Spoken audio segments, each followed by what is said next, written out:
now it is time for our keynoter, a man who needs no introduction to most of you, but we'll get one anyway. Ike Leggett, the Montgomery County Executive since 2006.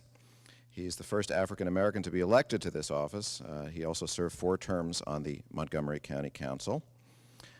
He served as an infantry captain in the United States Army. His tour of duty in the Vietnam War earned him the Bronze Star Medal, the Vietnam Service, and the Vietnam Campaign Medals.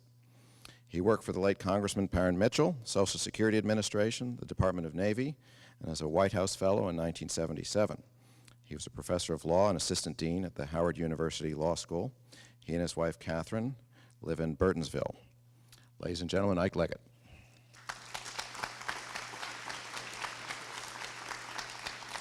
Thank you, and good morning. I woke up this morning very excited. I looked outside and I saw moisture in the air, and it was not snow. I have a saying today, every time I see snowflakes falling today, I used to think of it as beautiful white flakes that are falling. Now I see dollar signs literally falling out of the sky. I really like the job of being county executive of Montgomery County, and I love Montgomery County. But one of the challenges we have in Montgomery County is sometimes I believe that we are literally in denial about poverty. In order to end poverty, we must first admit that we have poverty in our midst. And we have it, as George has indicated a few moments earlier. I want to acknowledge and thank really all the members of the County Council for the great work that they do. Oftentimes I'm given credit for the things I put in the budget that helps in the efforts that we are engaged in today. But this county has stood, the council has stood steadfast in its efforts to make sure that we do the right thing. George especially has been a warrior in this effort, and I want to acknowledge his work. He mentioned a moment ago that he suggested that I place in my administration the Office for Religious Affairs and Case of Manson, who's in charge of that. But let me explain to you, George does not suggest things. It was not a suggestion. It was a command. And he is very forceful in making his points known. I love being in Montgomery County because it is unique in many ways. But we have a problem, as indicated before, that we are sometimes in denial. This is an affluent county by most comparisons. We are unique in this great country. It is one of the more diverse communities in all of America. We reach out literally across the globe and touching people and expanding the presence of Montgomery County. But the denial is such that, you know, we take things oftentimes for granted. We forget about the poor that are out there far too often. As I said before, I woke up this morning excited, but fairly soon after I looked at the Washington Post, there were 2 things that struck me in the Post. You look at it in the Metro session, the first page of the Metro session, you see a glaring story about a young lady in the district with a baby, and under the caption basically saying, nowhere to go. With a young baby, nowhere to go. You look further in the Washington Post, you see the story about the 8-year-old who is still missing and hopefully still alive. At the root of both of these stories is the question of poverty. We hear this day in and day out. We heard the very telling story this morning about the struggle that the first presenter talked about and the challenges. And when we talk about challenges in Montgomery County, it's not about how we find food, whether or not we can find a place to stay or to go. It is about whether we can get the kids to soccer on time and whether or not we can get them to their private tutoring class on time. And can they make it back for the private party they will have later on in today? And the mother and the fathers are struggling with the challenges of trying to fit all of those things into it. And when you talk about them, you said, I had a frustrating day. Well, that's not what we heard this morning. That's not what we see in the Washington Post this morning. And that is real in Montgomery County. You know, we are accustomed in Montgomery County of wearing designer jeans. We even drink designer water in Montgomery County. And we're raising designer kids who far too often fail to recognize the challenges that we've just described. That's the challenge that we face. So we have to first admit that there is a problem of poverty before we end poverty. And with that and the collective resources that we have, we can go a long ways in addressing that. And I am confident that we can do so. I talk about this because many people probably don't know my full story. And I'm going to start with the story going back. A few months ago, I was in China with Steve and others. And I was sitting at a table looking at the immense economic growth and development that was occurring. And I'm saying to myself, this world really is unique in many ways. The people clearly across the globe are doing big and very exciting things. Here I am representing my county and trying to figure out the pieces between what we are doing in Montgomery County and connect that literally a globe away. And think about how we can marshal our resources and leadership to address those things. And I'm saying to myself, this is really unique, to be the leader of this great county. A few months later, I was on Wall Street talking to the people at the rating agencies about how we have basically put together a $4.5, almost $5 billion budget, and how we are adjusting things to make certain that Montgomery County continues to move forward on its direction to a AAA bond rating again. And looking around the room at the panel walls and the people who are assembled, listening to us make our case. And I'm saying to myself, this is unique. Because in my mind, I'm not thinking about those things that I am leading at today. I'm thinking about the challenges that I've overcome to get to this particular point. Because my story in life is not much different from what you heard the first speaker talk about. I was born in abject poverty, one of 13 kids in a 3-room house in the heydays of poverty and Jim Crow in Louisiana. Yet I stand here today, not only as county executive of Montgomery County, but the president of the County Executives of America. That's a long struggle. But the unique thing about that struggle that ties us to this event today is that I've had to go through a lot of challenges in my life. But the challenges that I faced, I didn't face alone. There was always someone there to help. Even I tell the story of a segregationist senator in Louisiana years ago.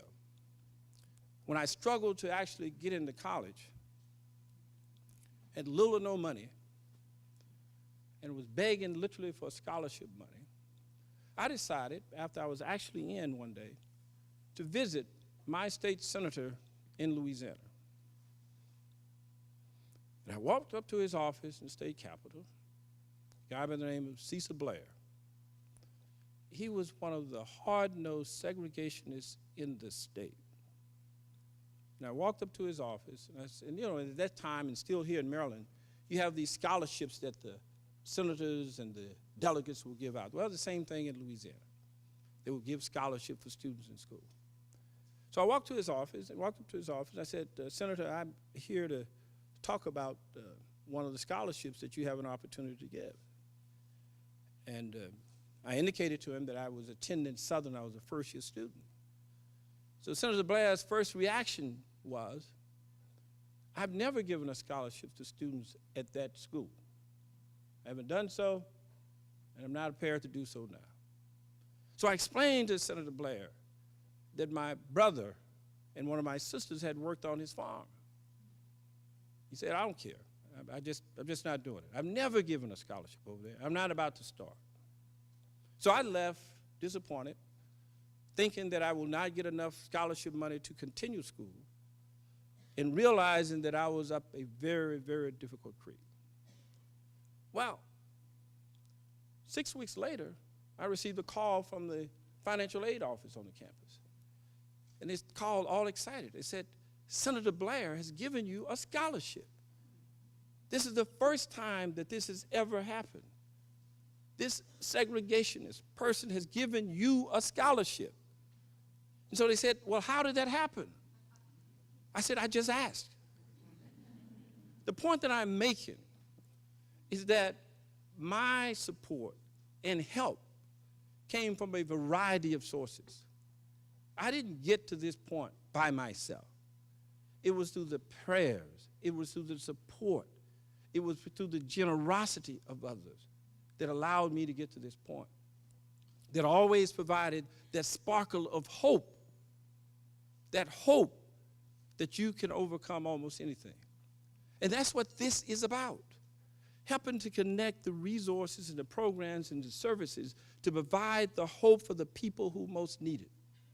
And if we can't do it in this county, a county with its immense resources, with the leadership that we have, with the commitment we have from our non-private sector, if we can't do it in Montgomery County, there are very few places in America that it can be done. And so when we look at this, we need to make certain that we are doing everything that we can to provide that support. We are doing a great deal in Montgomery County, but I can admit we can even do more. We have a large budget that's nearly $5 billion today. But here is what happened, the reality of what we face. Once you first look at our budget, you first find that there's a huge commitment to education that locks in, that also helps people with poverty. You add into that debt services, a few other things, and you end up with a budget that in the discretionary area, that 75% of the budget is already committed to other things and programs. And so whenever there is a challenge, and this is not unique to Montgomery County, for services to be cut, as we've had to go through the Great Recession, the programs are eliminated or reduced, it is that 20 to 25% in that discretionary area. And what's in that area? It is the programs that most often affect the people who are looking for support in this room. You could go to any jurisdiction in this country, and you'll find the very same thing. And so I have no hesitations of telling people that I look at budgets each and every day and each and every year trying to determine how we can help people. And we have struggles with this because oftentimes what we do in the short term may not be the things we want to do in the long term. And you have to balance those sources and so forth. But we have to be committed to that. Your presence here today helps us to do that. Because where can you go where you find almost 300 people in a room, all who have comfortable jobs and are comfortable in their lives for the most part, who could be doing other things, who could in fact be taking their kids to soccer and to all the other things that are happening today, to come here this morning and to say, I am here to help and to support this effort in Montgomery County and throughout this region to end poverty. That's a wonderful sign. That's a hopeful sign. But that sign should not end with this discussion today. That sign should not end simply with us talking to each other today. Because in essence, in many ways, we're talking and preaching to the choir. It must end when we end poverty. Let me repeat that. It must end when we end poverty. And so for many in this room, and for this struggle, it may be a long time before this ends. But we can do something each and every day, chipping away at this problem so that we make a difference. If we have that as our objective, then I think that we can go a very long way. Let me go back a moment and just talk just a second about the support that I said that I received.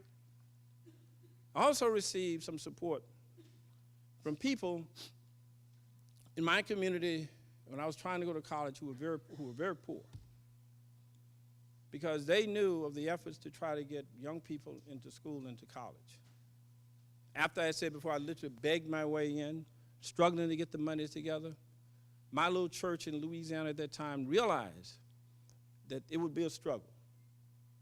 And so they decided that they would have a dedicated fund to help for the scholarship. And so for the entire summer, from the end of May to September, they raised monies and set aside funds in my poor little community in Louisiana for scholarship. They had all the typical things that you'd have at churches at the time. They had the fish fries, the chicken fries. They sold stuff day in and day out trying to raise money. And special collection, day in and day out. At the end of the summer, the church had raised, my little poor church has raised more money than it had ever raised in the history of the church for such a fund. A grand total of $37. $37. And that wasn't just for me. That was for 3 students. We received a total of $12 and change for scholarship. That's it. But here is what was special about that. It was special to me, and it reminded me even today that they gave everything that they could. Here were poor people taken out of their pockets, struggling together to make certain that others could get scholarship money. Repeat that. Poor people taken out of their pocket to make certain that others get scholarship money. You hear that now? Poor. This community is not poor, but these were poor people given out of their pocket so that others can get scholarship money. And we all received that with the love, knowing that people cared about us, and it made a difference. One person received a scholarship, Reverend Theodore Williams, a noted pastor right now in Houston, Texas. The other, Joyce Gipstar, who became an assistant principal in one of the parish's schools, and now your county executive. That's what this is about. People who are not poor, people who have resources, who can help others. That's why we're here. I want to congratulate Mark, congratulate and thank all of you for being here today.